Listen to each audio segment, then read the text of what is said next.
एका बिस्किटच्या पुडेसाठी गोलूने असा काही हट्ट केला ना की तो घरी वापस यायलाच तयार नव्हता. आता काय झालं ते तर सांगतेच, पण तुम्हाला पण तुमच्या बाळाचं वजन वाढवायचं असेल तर ही रेसिपी एकदा नक्की ट्राय करा.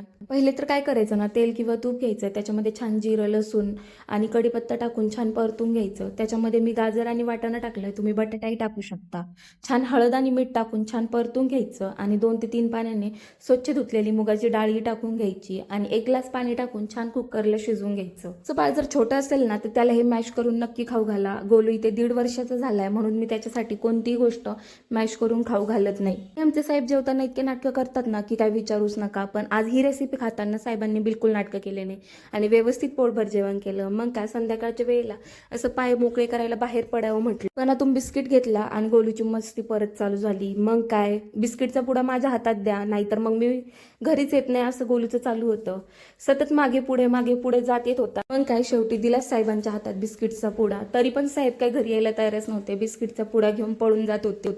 गोलूची मस्ती, बाळाचं वजन वाढवण्यासाठी हेल्दी रेसिपी पाहण्यासाठी आपल्या व्हिडिओला लाईक आणि चॅनलला सबस्क्राईब करायला विसरू नका. चला तर मग भेटूया उद्याच्या व्लॉगमध्ये. तोपर्यंत बाय बाय.